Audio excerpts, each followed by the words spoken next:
बच्चों, जय तो संस्कृतम। कैसे हैं आप सब? बेटा बहुत दिन हो गए थे, हमने हिंदी ग्रामर की कोई भी वीडियो अपलोड नहीं की थी। तो कुछ बच्चे चाह रहे थे कि हिंदी ग्रामर की भी एक वीडियो अपलोड की जाए। तो आज हम करेंगे हिंदी व्याकरण में बेटा समास। ठीक है, संधि हम कर चुके हैं पहले। आज हम करेंगे समास, जो 9th हिंदी ए के सिलेबस में भी इंक्लूड है बेटा। तो शुरू करते हैं समास। लेकिन पहले वीडियो को लाइक शेयर सब्सक्राइब जरूर कर दीजिए और वीडियो को पूरा देखिएगा, जिससे समास आपको पूरी तरह क्लियर हो जाए। समास, समास क्या होता है बेटा?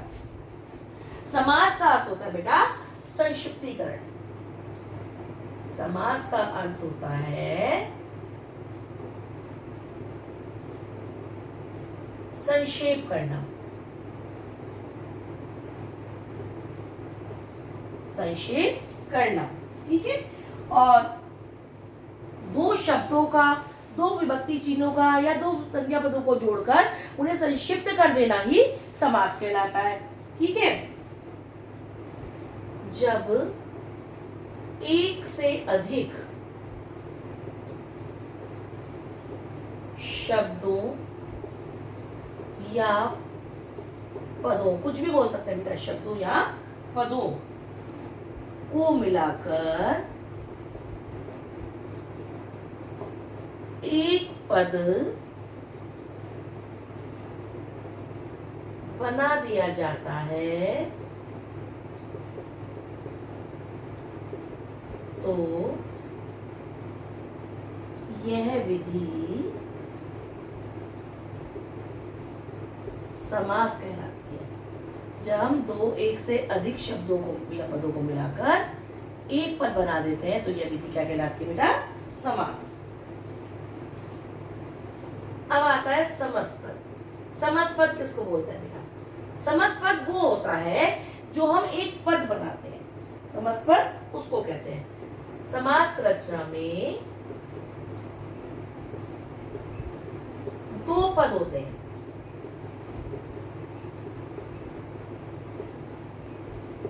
दो पद होते हैं। पहला पद कहलाता है पूर्व पद और दूसरा पद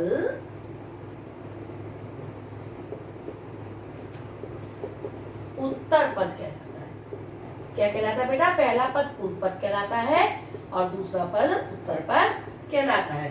दो पद होते हैं और दूसरा पद उत्तर पद कहलाता है।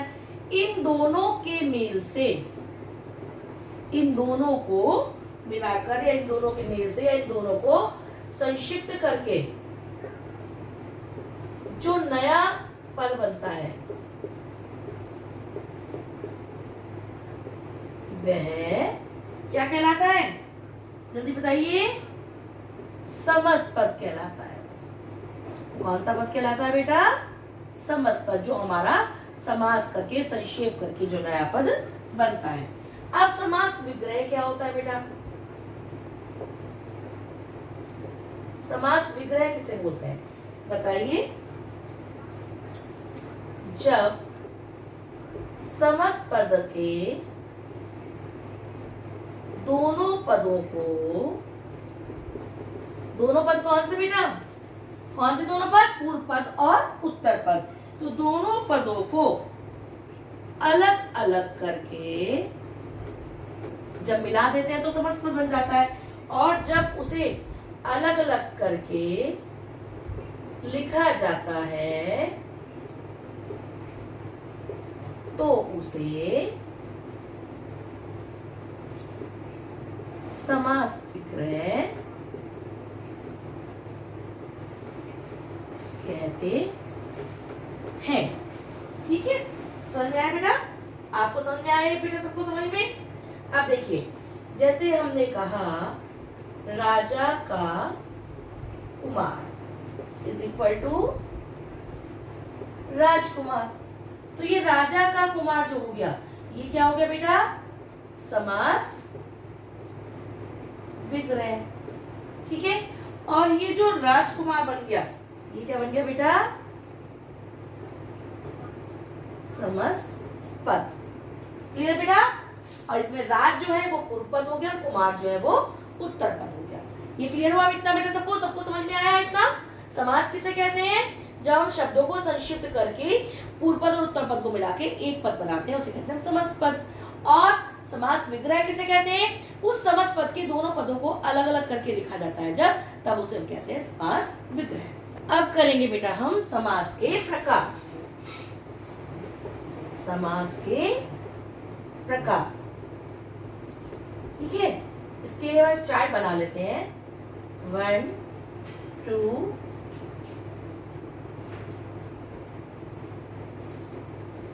3 4 5 एंड 6। देखिए 6 होते हैं हमारे समास। पहला होता है हमारा तत्पुरुष समास। सेकंड होता है बेटा हमारा कर्मधारय समास। इसके बाद बेटा हमारा आता है द्विगु समास।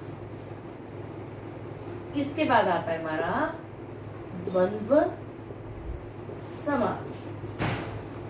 फिर आता है बेटा हमारा बहुव्रीहि समास। और लास्ट जो होता है हमारा बेटा वो कौन सा होता है? अव्ययी भाव समास। इस प्रकार हमारे जो समास होते हैं वो 6 होते हैं। कुछ लोग जो होते हैं कर्मधारय और द्विगु समास को तत्पुरुष के भेद के रूप में ही मानते हैं, लेकिन हम इन समास को अलग अलग ही काउंट करते हैं, क्योंकि हमारा जो हिंदी के सिलेबस में है वो 6 ही समास है। तत्पुरुष, कर्मधारय, द्विगु, द्वंद्व, बहुव्रीहि और अव्ययी भाव। 6 समास हमारे सिलेबस में काउंट होते हैं, तो हम 6 समास को अलग अलग ही लिखेंगे। अब हम 1 बाय 1 एक एक समास को समझेंगे बेटा। अब बेटा सबसे पहले हम करेंगे तत्पुरुष समास। तत्पुरुष समास हम साथ डेफिनेशन लिख रहे हैं जिससे आपको क्लियर हो जाए बेटा। जिस समास में कारक चिन्हों या विभक्ति चिन्हों, कुछ भी बोल सकते हैं, परसर भी बोलते हैं इन्हें, विभक्ति चिन्हों का लोप होता है तथा जहां पूर्व पद गौण हो और उत्तर पद प्रधान हो, वहां तत्पुरुष समास होता है। देखिए जिस समास में कारक चिन्हों या विभक्ति चिन्हों का लोप होता है, मीन्स कारक चिन्ह क्या होते हैं? कर्ता ने कर्म को करण से संप्रदान के लिए अपादान से संबंध का के की अधिकरण में पे पर संबोधन हे अरे भो, ये होते हैं हमारे कारक चिन्ह। ये आपने पढ़े भी होंगे बेटा, 4th 5th से आप ये पढ़ते हुए चले आते हैं, तो आपने पढ़े भी होंगे। कर्ता ने कर्म को करण से संप्रदान के लिए अपादान से संबंध का के की अधिकरण में पेपर और संबोधन ही अरे भो। ये कारक चिन्ह या विभक्ति चिन्ह भी बोलते हैं, इनको परसर्ग भी हम बोलते हैं। इनका लोप होता है तथा पूर्व पद गौण हो। गौण मीन्स कम इंपॉर्टेंस का, उसका इंपॉर्टेंस इतना नहीं होता जितना उत्तर पद प्रधान में जितना इंपॉर्टेंस उत्तर पद का बाद वाले पद को होता है, उतना इंपॉर्टेंस हमारा पहले वाले पद का पूर्व पद का नहीं होता। गौण मीन्स कम इंपॉर्टेंस का और प्रधान मीन्स ज्यादा इंपॉर्टेंस का। वहां कौन सा समास होता है बेटा? तत्पुरुष समास। लेकिन इसमें सारे कारक चिन्हों का लोप नहीं होता है। कर्ता कारक और संबोधन कारक को छोड़कर द्वितीय से लेकर कर्म कारक से लेकर अधिकरण कारक तक की विभक्तियों का जिसपे लोप होता है उसे हम कहते हैं बेटा तत्पुरुष समास। जैसे और जिस कारक चिन्हों की विभक्तियों का लोप होता है उसी के आधार पर तत्पुरुष का नाम होता है। जैसे पहला है हमारा कर्म कारक, तो इसको हम बोलेंगे कर्म तत्पुरुष। क्या बोलेंगे बेटा? कर्म तत्पुरुष। देखिए जहां पूर्व पद में कर्म कारक की विभक्ति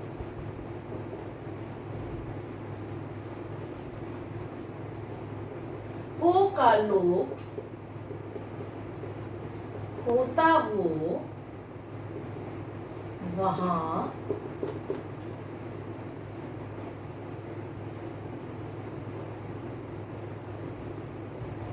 कर्म तत्पुरुष समास होता है। जैसे मैंने आपको एग्जाम्पल दिया, यश को प्राप्त, और इसमें जो को है वो कारक चिन्ह किसका है? कर्म का। कर्ता ने कर्म को, कर्म का कारक चिन्ह है, और हमारा जो समस्त पद बन गया वो हो गया यश प्राप्त। तो इसमें को जो है कारक चिन्ह, इसका लोप हो गया है, ये खत्म हो गया है, और ये हटकर यश प्राप्त समस्त पद बन गया है। तो इसमें जो कर्म कारक चिन्ह का लोप हुआ, इसलिए हुआ कर्म तत्पुरुष। इसी प्रकार सबको प्रिय इज इक्वल टू सर्वप्रिय। यहाँ पे हमारा को जो कारक चिन्ह है इसका लोप हो गया है। और देखिए प्राप्त, इसमें यश में नहीं है, इसमें प्राप्त मेन है। इसी प्रकार सर्व, सबको प्रिय, सबको प्रिय, तो प्रिय ज्यादा मेन है, ठीक है। तो जहाँ पे उत्तर पद ज्यादा मेन होता है, उत्तर पद ज्यादा इंपोर्टेंस का होता है, और जो पूर्व पद होता है वो कम इंपोर्टेंस का होता है, वहां पर तत्पुरुष समास होता है। और साथ में जिस कारक चिन्ह की विभक्ति, जिस कारक की विभक्ति चिन्हों का लोप होता है, उसी के नाम पर उस कारक का नाम होता है। यहाँ पर कर्म कारक की विभक्ति चिन्हों का लोप हुआ तो इसको हम बोलेंगे कर्म तत्पुरुष। अब देखिए बेटा सेकेंड कौन सा आएगा? करण तत्पुरुष। करण तत्पुरुष देखिए, जहां पूर्व पद में करण कारक की विभक्ति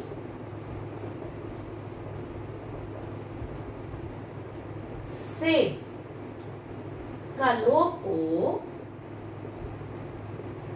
वहां करण तत्पुरुष होता है। जैसे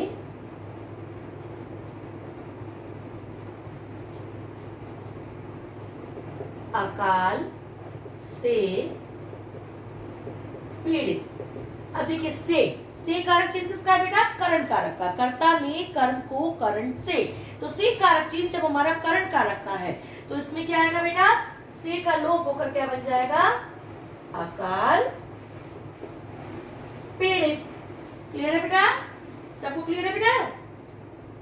जल्दी बताइए। अब इसी प्रकार तुलसी द्वारा कृत, यहाँ पे द्वारा जो है वो से वाला सेंस दे रहा है, तुलसी से रची गई, तो यहाँ पर क्या हो जाएगा बेटा? तुलसी कृत। तो बेटा यहाँ पे देखिए अकाल इतना इंपॉर्टेंट नहीं है, इंपॉर्टेंट क्या है जरा? पीड़ित।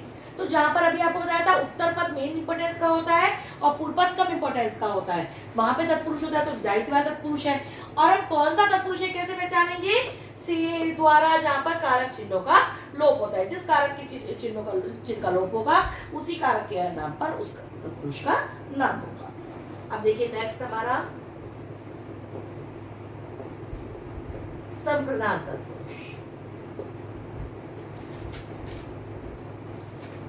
जहां पूर्व पद में संप्रदान कारक की विभक्ति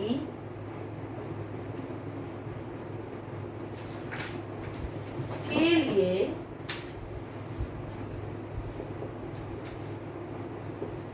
का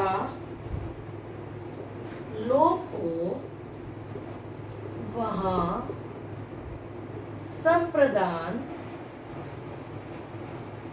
तत्पुरुष होता है।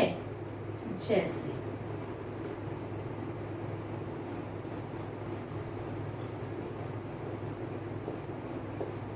परीक्षा के लिए केंद्र। अब देखिए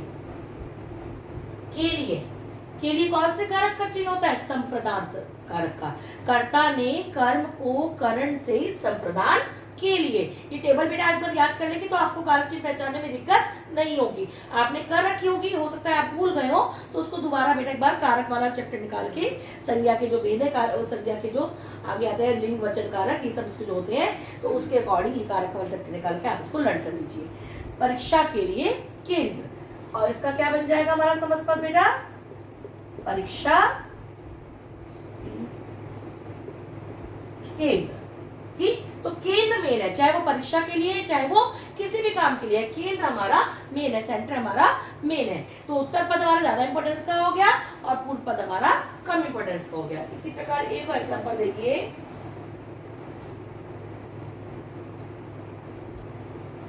देव के लिए बलि। अब के लिए फिर से हमारा किसका साइन आ गया, संप्रदान कारक का, और क्या बन जाएगा इसका समझ पर, देव बलि। तो बलि ज्यादा इंपॉर्टेंट है, चाहे वो देव के लिए चाहे वो किसी और के लिए। तो उत्तर पद इंपॉर्टेंस का और प्रगुण कम इंपॉर्टेंस का, साथ में के लिए कारक चिन्ह का लोप है, तो ये हमारा संप्रदान तत्पुरुष हो जाएगा। नेक्स्ट देखिए बेटा, अपादान तत्पुरुष, जहां पूर्व पद में अपादान कारक की विभक्ति से का लोप हो, वहां अपादान तत्पुरुष होता है। जैसे देखिए, अब आप थोड़ा सा कंफ्यूज यहाँ हो गए होंगे यदि आपको कारक याद नहीं होंगे कि यहाँ भी से है और यहाँ भी से है, तो आप कैसे पहचाने कि तत्पुरुष कौन सा है? Anyone can tell? क्या क्या अंतर होता है इसमें? देखिए, ये वाला से जो होता है ये हमारा माध्यम के साधन के रूप में प्रयोग होता है, कर्ण वाला जो से होता है। अकाल से पीड़ित मीन्स अकाल उनके साथ है, अकाल से वो अलग नहीं है। तुलसी द्वारा मीन्स तुलसी हमेशा उसके साथ है, तुलसी नहीं उसको रचा है। और ये जो अपादान वाला तत्पुरुष होता है, अब इसके एग्जाम्पल देखेंगे तो आपको ज्यादा अच्छे से समझ में आ जाएगा। ऋण से मुक्त, अब से अपादान कारक का साइन आ गया, यहां हो जाएगा ऋण मुक्त। क्लियर है बेटा? इसी प्रकार अश्व से पतित, से फिर से साइन आ गया, अश्व पतित। अब देखिए डिफरेंस क्या है, यहाँ जो तो हमने एग्जांपल दिए थे, यहाँ पे से जो है दोनों पदों के साथ है, अलग नहीं हुआ है। यहाँ पर जो ऋण से मुक्त मीन्स ऋण से मुक्त हो गया, कर्ज से वो मुक्त हो गया, कर्ज उससे अलग हो गया है, तो ये वाला जो से है वो आएगा अपादान कारक के। अश्व से पतित, घोड़े से गिरा हुआ, वो घोड़े से गिर चुका है, घोड़े से अलग हो गया है, तो ये जो अपादान वाला कारक वाला से होता है बेटा, ये पृथक करने के, अलग करने के अर्थ में आता है, और ये वाला जो से होता है ये माध्यम के साधन के रूप में प्रयोग होता है। तो ये डिफरेंस हमारा मेन होता है से में, बाकी दोनों का साइन से होता है लेकिन दोनों में डिफरेंस होता है, तो उसी के अकॉर्डिंग आप इसको समझ सकते हैं। तो यहाँ पर इस से का से हमें बताया गया है, तो ये हमारा अपादान तत्पुरुष होगा, और वही मुक्त है, चाहे वो कर्ज से मुक्त है किसी और चीज से मुक्त है, तो मुक्त ज्यादा इंपॉर्टेंट है, ऋण कम इंपॉर्टेंट है। इसी प्रकार अश्वपतित में पतित ज्यादा इंपॉर्टेंट है और अश्व कम इंपॉर्टेंट है। अब करेंगे बेटा हम, कौन सा आएगा, संबंध तत्पुरुष। संबंध तत्पुरुष, जहां पूर्व पद में संबंध कारक की विभक्ति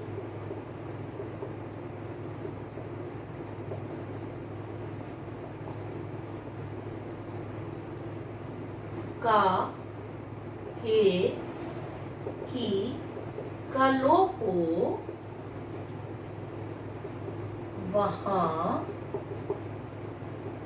संबंध तत्पुरुष होता है। जैसे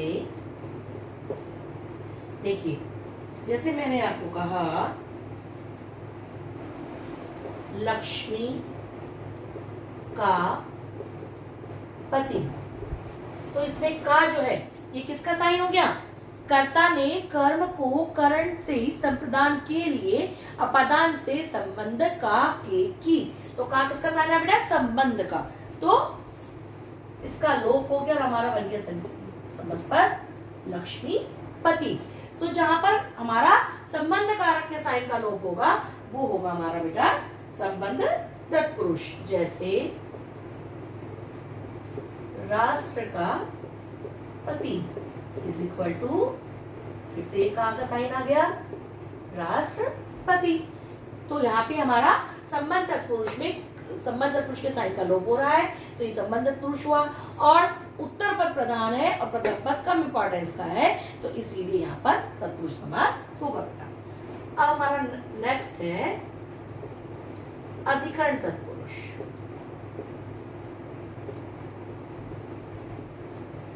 जहां पूर्व पद में अधिकरण कारक की विभक्ति में पे पर का लोप हो, वहां अधिकरण तत्पुरुष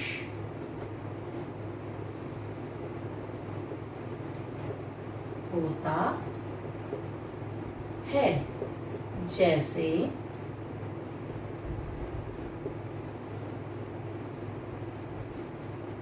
वन में वास में किसका साइन है? कर्ता ने कर्म को करण से संप्रदान के लिए अपादान से संबंध का के की अधिकरण में पे पर में किसका का साइन आया? अधिकरण का। बेटा ये टेबल मैं आपको बार बार इसलिए रिपीट कर रही हूँ जिससे वीडियो देखते देखते ही आपको ये टेबल भी लर्न हो जाए, आपको अलग से ना लर्न करनी पड़े। तो मे का लोप हो गया और यहाँ क्या आ गया? वनवास। तो मे का लोप होने के कारण यहाँ कौन सा हुआ बेटा? इसी प्रकार घोड़े पर सवार पर, ये भी इसी का साइन है, तो घोड़सवार। यहाँ भी हमारा बेटा अधिकरण तत्पुरुष अधिकरण कारक की विभक्ति का लोप विभक्ति चिन्ह का लोप हो रहा है, तो इसलिए अधिकरण तत्पुरुष हुआ। और साथ में उत्तर पद सवारी ज्यादा इंपॉर्टेंट है और वन और घोड़ा जो है ये कम इंपॉर्टेंट है, इसलिए यहाँ पर हमारा अधिकरण तत्पुरुष समास कहलाएगा बेटा।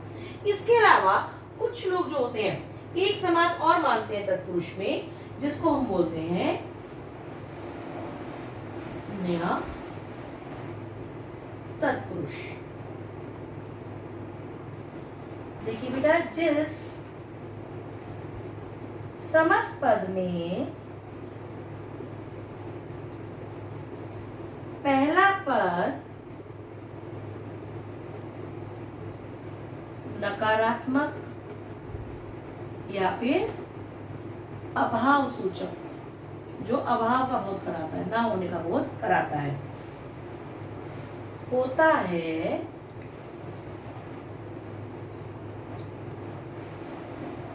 उसे नया तत्पुरुष कहते हैं।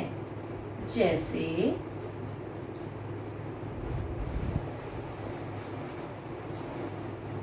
हमने कहा नया इच्छा, तो इसका हमने क्या बना दिया बेटा? अनिच्छा। क्या बन गया इसका? अनिच्छा।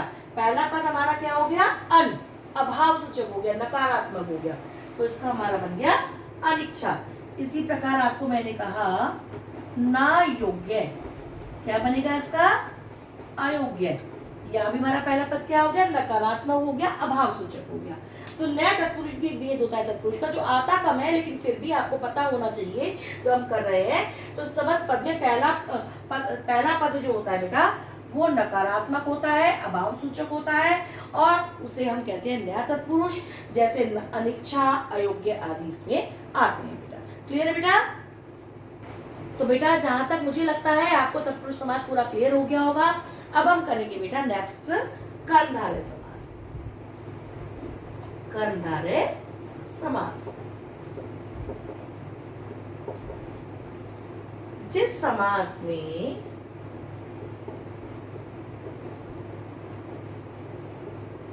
पूर्व पद और उत्तर पद में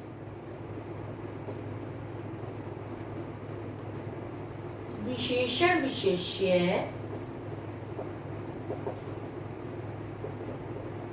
या उपमेय उपमान का संबंध हो उसे कर्मधारय समास कहते हैं।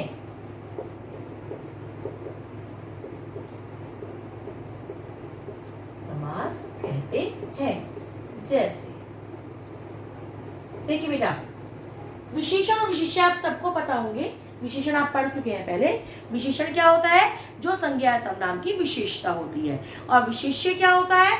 जिसकी विशेषता बताई जाती है। जैसे मैं आपको कहूं नीला कंठ, तो नीला क्या हो गया बेटा? विशेषण, क्योंकि वो कंठ की विशेषता है। और कंठ क्या हो गया? विशेष्य, क्योंकि वो क्या है? उसकी विशेषता बताई जा रही है। इसी प्रकार उपमेय उपमान होता है। उपमेय क्या होता है? जिसकी तुलना की जाए। अलंकार की वीडियो मैं आपको अपलोड कर चुकी हूँ, यदि आपको क्लियर नहीं हो रहा है तो आप उसे भी देख सकते हैं। उपमा में सबसे पहले उपमेय और उपमान ही आता है। तो उपमेय क्या होता है? जिसकी तुलना की जाए। और उपमान क्या होता है? जिससे तुलना की जाए। अब देखिए, जैसे मैं आपको कहूं नीला है जो कमल, देखिए इसमें नीला क्या हो गया? विशेषण, और कमल क्या हो गया? विशेष्य। और इसका समस्त क्या बन जाएगा? नील कमल। तो विशेषण विशेष्य का संबंध होने के कारण क्या हो गया बेटा? बताइए क्या हो गया? कर्मधारय समास। इसी प्रकार कनक के समान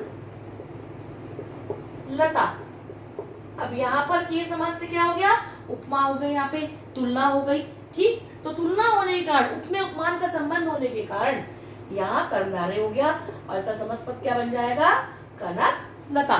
तो जिस समास में हमारा संबंध जो आता है पूर्व पद और उत्तर पद के बीच में, वो विशेषण विशेष्य का हो या फिर उपमेय और उपमान का हो, वहां पर हमारा बन जाता है बेटा कर्मधारय समास। अब देखिए, इसके बाद हमारा कौन सा समास है बेटा? द्विगु समास। द्विगु समास। द्विगु समास में क्या होता है? जिस समास में पूर्व पद में पहला पद संख्यावाची, संख्या का सब हमें सूचना देता हुआ विशेषण हो, संख्यावाची विशेषण हो, वह द्विगु समास कहलाता है। और इसका जो समस्त पद बनता है बेटा, वो हमें किसी समूह का, किसी समाज का, किसी ग्रुप का बोध कराता है, किसी ग्रुप का हमें पता चलता है। जैसे आपको कहा जाए दो पैरों का समाहार या समूह, तो दो पैरों का समाहार, इसमें जो पैर है वो दोनों एक ग्रुप बना रहे हैं, तो उसको हम क्या बोलेंगे बेटा? दो पैर। और दो जो है पूर्व पद जो है बेटा, वो क्या है? संख्यावाची। और ये पैर का विशेषण भी है। पैर का, दो पैर, आप कहते हो ना दो कपड़े, तो कपड़े का विशेषण दो बन जाएगा ना, संख्यावाची विशेषण। अभी आपको विशेषण पहले बताया, आप पढ़ चुके होंगे, लेकिन यदि आपको कोई कंफ्यूजन है तो आप दोबारा से एक बार उसको रीड कर लीजिएगा। तो पैर का विशेषण भी है दो, और संख्यावाची भी, आपको नंबर भी बता रहा है। तो दो पैर जो हो गया बेटा हमारा, क्या हो गया? द्विगु समास का एग्जाम्पल। इसी प्रकार चार राहों का समाहार इज इक्वल टू चौराहा। ठीक, तो इसमें भी चौ जो है ये संख्यावाची विशेषण हो गया, और राह का विशेषण ये हो गया। तो जहां पर हमारा पहला पद संख्यावाची विशेषण होता है और पूरे समस्त पद से हम एक समूह का बोध होता है, ग्रुप का बोध होता है। चौराहा मीन्स 4 राहों का समूह, जहां पर 4 राहें मिलती हैं। आप डेली अपनी लाइफ में भी चौराहा शब्द का प्रयोग करते होंगे, जहां भी आपकी 4 राहें मिलती होंगी सड़क पर, वहां पर आप बोलते होंगे चौराहा। तो वो 4 राहों के ग्रुप का बोध कराता है, तो इसलिए क्या हो गया बेटा, द्विगु समास। अब हम करेंगे बेटा नंबर 4। कौन सा समास है बेटा हमारा, द्वंद्व समास।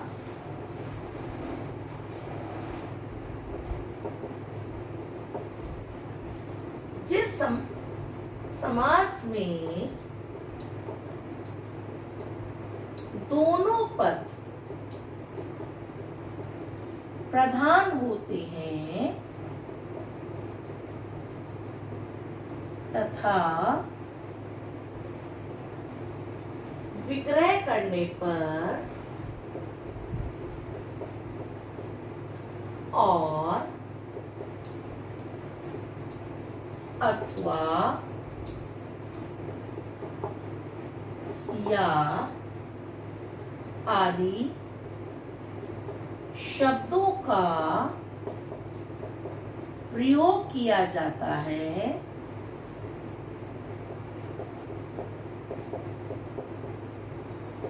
उसे द्वंद्व समास कहते हैं। जैसे देखिए, माता और पिता।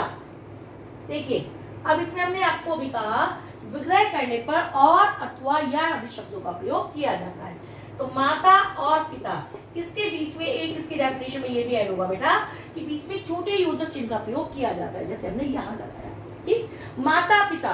क्या माता पिता में किसी एक को ज्यादा इंपॉर्टेंस दे सकते हो और दूसरे को कम इंपॉर्टेंस दे सकते हो? नहीं, हमारे लिए माता और पिता दोनों ही सेम इंपॉर्टेंस रखते हैं बेटा, दोनों का ही समान महत्व हमारी लाइफ में होता है। तो माता पिता दोनों को यदि विग्रह करते हैं तो माता और पिता और शब्द का प्रयोग विग्रह करते हुए लगाया जाता है। दोनों समान इंपॉर्टेंस के हैं और दोनों के बीच में योजक चिन्ह आया है। तो सारी क्वालिटी किसकी है बेटा?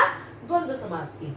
इसी प्रकार हार या जीत, हार जीत। तो हमारी लाइफ में बेटा हार या जीत कुछ भी हो, दोनों हमारे लिए इंपॉर्टेंस रखती है। ना तो जीत ज्यादा, यदि हम जीतते ही रहेंगे तो हमें हार का महत्व कैसे पता चलेगा? जीत का हमारे लिए खुशी आधी अधूरी होगी। और यदि हम हारते ही रहेंगे तो हम तो हमेशा अपनी जिंदगी में डिसअपॉइंट हो जाएंगे। तो हार या जीत कुछ भी हो, हमारे लिए दोनों महत्व रखती है हमारी लाइफ में। और दोनों के बीच योजक चिन्ह भी लगा हुआ है, दोनों सेम इंपॉर्टेंस के हैं। तो क्या होगा बेटा? ये कौन सा समास होगा? द्वंद्व समास। अब नेक्स्ट है बेटा हमारा बहुव्रीहि समास। जिस समास में दोनों पद गौण हों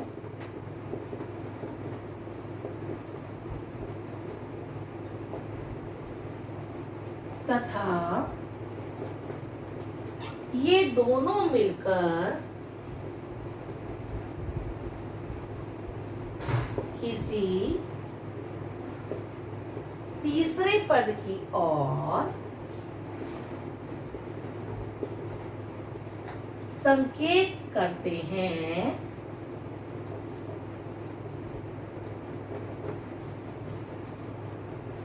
वहां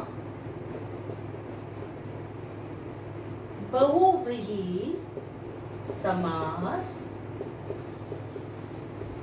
होता है। जैसे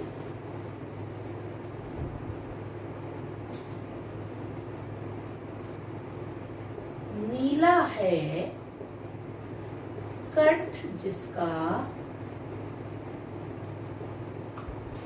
नीला है कंठ जिसका अर्थात Shiva is equal to Neelkanth. देखिए, अब इसमें नीलकंठ, तो नील भी कम इंपॉर्टेंट हो गया और कंठ भी कम इंपॉर्टेंट हो गया। क्यों? क्योंकि उसका कहा हमारा मेन क्या हो गए? शिव। हमारे लिए मेन क्या है? शिव। नीला और कर्ण दोनों ही हमारे लिए कम इंपॉर्टेंस के हो गए जब ये समास हमें शिव की ओर संकेत कर रहा है। तो जो तीसरा पद है वो हमारे लिए मेन हो गया शिव, और दोनों ही पद हमारे लिए कम इंपॉर्टेंस के हो गए। तो उसमें क्या कहते हैं बेटा? बहुव्रीहि समास। इसी प्रकार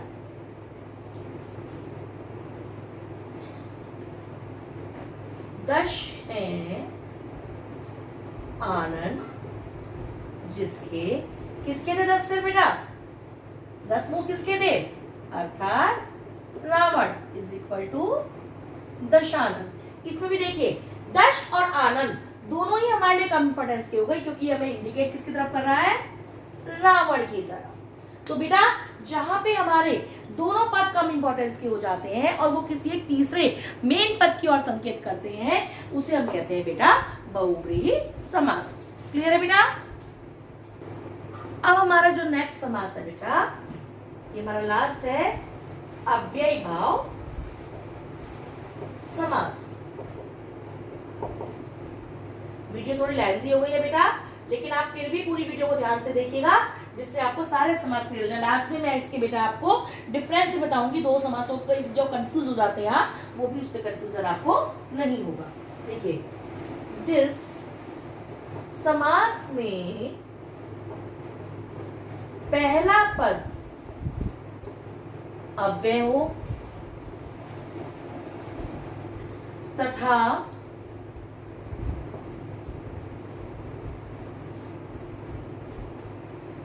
इस प्रक्रिया से बना समस्त पद भी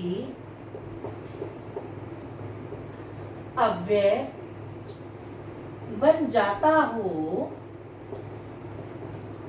उसे अव्ययी भाव समास कहते हैं। जैसे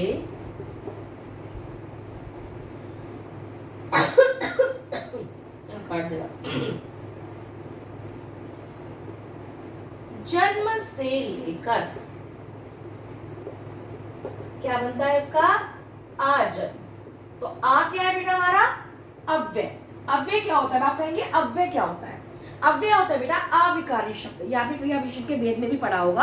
अविकारी शब्द जो कभी भी किसी भी लिंग में, किसी भी वचन में, किसी भी काल में चेंज नहीं होते, तो उन्हें बोलते हैं हम अविकारी शब्द, जिसको बोलते हैं अव्यय।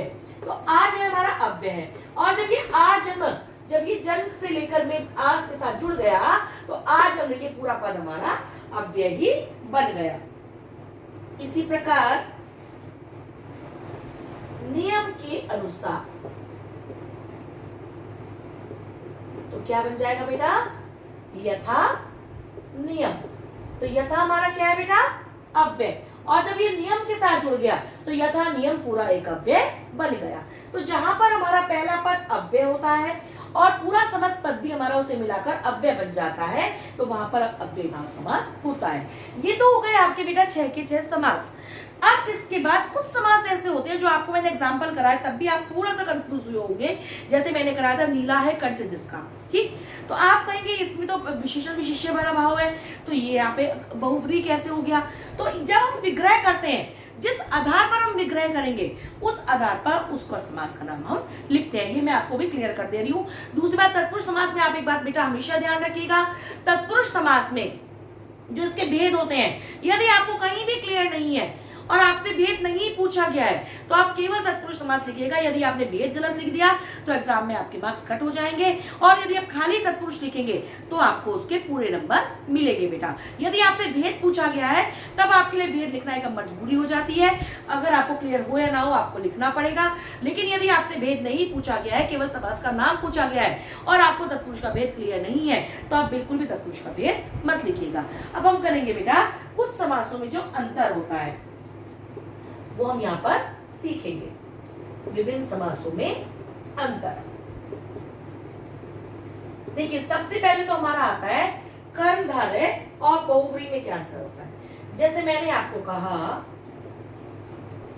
कमल नयन, तो यदि हम इसका विग्रह करते हैं कमल के समान नयन। तो इसमें हमारा आ गया बेटा उपमेय उपमान वाला भाव, क्योंकि तुलना हो गई हमारी, नेत्र की कमल के साथ तुलना हो गई है। तो हमारा उपमेय उपमान वाला भाव किस समास में आता है? कर्मधारय समास में। क्लियर है बेटा? और यदि हम इसकी तुलना दूसरी तरह से करें, कमल के समान नेत्र हैं जिसके, किसके हैं वो नेत्र कमल के समान? अर्थात कृष्ण या विष्णु, दोनों को कमल नहीं बोला जाता है, ठीक। तो यहां पर हमारा कौन सा आ जाएगा? बहुव्रीहि, क्योंकि यहाँ पे क्या हुआ, किसी तीसरे पद की ओर संकेत कर दिया हमने। तो जैसा हम विग्रह करेंगे उसी के आधार पर हमें समास का नाम लिखना पड़ेगा। जिस समास पद में एक से ज्यादा समास हो सकते हैं, वहां पर जो हम विग्रह करेंगे उसी के अकॉर्डिंग हमें समास का नाम लिखना पड़ेगा। इसी प्रकार देखिए चतुर्भुज। तो चतुर्भुज जो वर्ड है बेटा, चार भुजाओं का समाहार। तो ये पहला पद संख्यावाची किस समास में होता है बेटा? बताइए किस समास में होता है पहला पद संख्यावाची? द्विगु समास में। तो ये तो हो जाएगा द्विगु समास। और यदि हम इसका दूसरी तरह से विग्रह करें, चार भुजाएं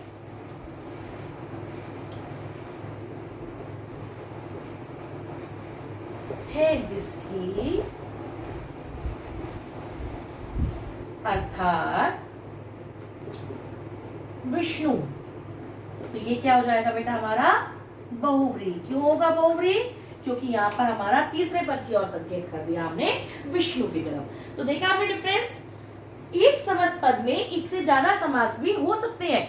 आपको समास का नाम जो डिपेंड करेगा वो जिस आधार पर आप विग्रह कर रहे हैं। अगर आपने कमल के समान नयन में बहुव्रीहि समास लिख दिया तो ये गलत हो जाएगा, क्योंकि ये विग्रह हमने किया है कर्मधारय समास के आधार पर। और यदि हमने कमल के समान नेत्र है जिसके अर्थात कृष्ण, इसमें हमने कर्मधारय समास लिख दिया तो भी गलत होगा, क्योंकि विग्रह हमने किया है बहुव्रीहि के अकॉर्डिंग। तो जिस आधार पर, जिस समास के आधार पर, जिस समास के अनुसार हम उस समास पद का विग्रह कर रहे हैं उसी का नाम हमें लिखना पड़ेगा। हर समास पद में दो तीन समास नहीं होते हैं, कुछ ही विशेष पद होते हैं जिसमें हमारे एक से ज्यादा समास भी प्रयोग हो जाते हैं, और उनका हमें विग्रह ध्यान करते हुए देखना होता है कि इसमें कौन सा समास है। जैसे कमल ने बताया पीतांबर। पीतांबर भी कैसा वर्ड है जिसमें दो समास हो जाते हैं बेटा। जैसे पीला है वस्त्र जिसका, अर्थात कृष्ण, और पीला वस्त्र, कर्मधारय और बहुव्रीहि दोनों आ जाते हैं। इसी प्रकार लंबोदर, लंबे उदर, लंबा है जो उदर, यानी कि कर्मधारय समास, विशेषण विशेष्य वाला भाव, और लंबा है उदर जिसका अर्थात गणेश, तो ये आपका बहुव्रीहि समास हो जाएगा। इसी प्रकार त्रिवेणी, तीन वेणियों का समाहार यानी कि द्विगु समास, और तीन वेणियां नदियों का संगम अर्थात प्रयागराज या इलाहाबाद, तो ये हो गया हमारा बहुव्रीहि समास। तो बेटा इसी तरह आपका किसी बहुव्रीहि और कर्मधारय और बहुव्रीहि और द्विगु समास में कई बार कंफ्यूज हो जाते हैं बच्चे। तो कंफ्यूज होने की जरूरत नहीं है, आप बिल्कुल परेशान मत होइए, क्योंकि पहली बात तो आपके में ऑब्जेक्टिव में नहीं आता, एमसीक्यू में नहीं आता, और यदि एमसीक्यू में आता भी है तो कभी भी परीक्षक आपको दोनों ऑप्शन नहीं देगा जिस समास पद के से ज्यादा समास बनते होंगे। वो आपको एक ही ऑप्शन देंगे, तो आप उसी आधार पर विग्रह करके उस ऑप्शन को चुनिए। और जहाँ ऑप्शनल नहीं होता, एमसीक्यू में नहीं होता, वहां आप जो विग्रह करेंगे उसी विग्रह के अनुसार समास का नाम एंटर कीजिए। तो बेटा उम्मीद है आपको ये वीडियो पूरी अच्छे से क्लियर हो गई होगी, सारे समास क्लियर हो गए होंगे। फिर भी यदि कोई क्वेरी है तो आप मुझसे पूछ सकते हैं, मुझे मैसेज कर सकते हैं, ठीक है। और कहीं भी कुछ दिक्कत होगी तो आप मुझसे पूछिए बेटा।